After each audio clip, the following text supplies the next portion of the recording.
Well, howdy there, Internet people. It's Bo again. So, today we're going to talk about the new referrals for contempt that have come out of the January 6th committee.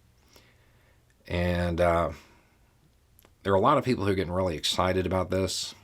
And I'm going to do a little bit of managing expectations today. The first thing to know is that the committee can't indict anybody. That's why they're called referrals. They can refer them to the Department of Justice for indictment.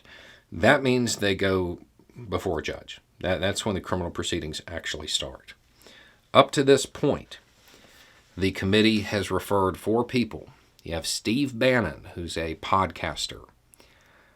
He was referred, indicted, and is going to trial this summer. You have Mark Meadows, who was the chief of staff. He was referred. No indictment yet. That was months ago. You have Dan Scavino, one of the new ones. Communications advisor has been referred. Peter Navarro has been referred. Peter Navarro is a weird case because while he's refusing to talk to the January 6th committee about it, he's on TV seeming to admit to very large parts of it when he talks about the Green Bay sweep. So, out of the 4 people that have been referred, only one's been indicted. And at this point, if indictments were issued today, tomorrow, Monday, whatever,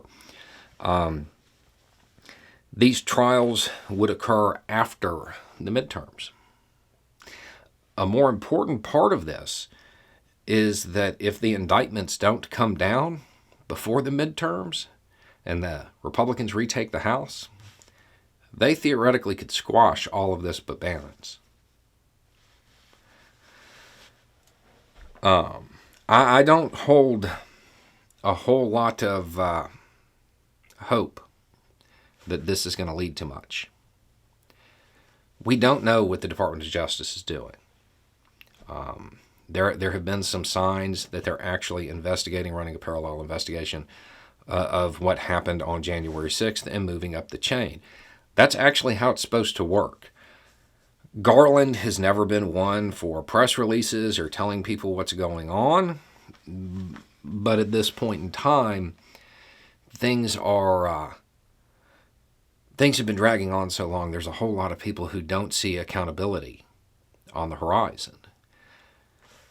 The longer these indictments don't exist, the longer DOJ just doesn't follow up on the referral, doesn't issue a statement as to why they're not going to indict or a statement that they're going to indict something, the more people lose faith in that system and in the idea that there's going to be accountability of any sort beyond those people who were misled and duped. That seems like the end of the accountability at this point. Signs from DOJ suggesting they're investigating beyond that. Yeah, they're there. And there are higher level people who have been indicted for activities on the 6th. Now, there are explanations. Maybe DOJ doesn't want to get involved in this while they're in the middle of running their own investigation, their own criminal investigation. Maybe they don't want to make announcements because they don't want to politicize it. There's a whole bunch of, well, it could be this. But we don't know. And there isn't enough information out there to really make an educated guess as to what's going on. The only thing that I can say that might be a reason to maintain hope is that this is kind of Garland's style. This is kind of the way he's always been. There's never been a drive from him to keep the press informed about cases that are ongoing. It's never been part of his way of doing things. The American people have grown accustomed to that.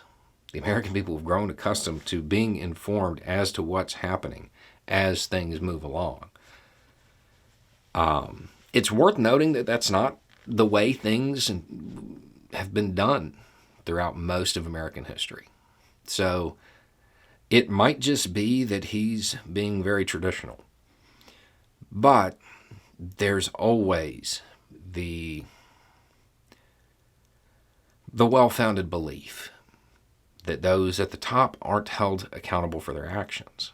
And the longer things draw out, the longer this goes on without developments, the more Americans start to see that as what's happening. So there are 2 more referrals, but it doesn't necessarily mean anything unless DOJ indicts. In fact, if DOJ doesn't indict, it might actually serve to embolden those who are trying to obstruct the committee's work. So, anyway, it's just a thought. Y'all have a good day.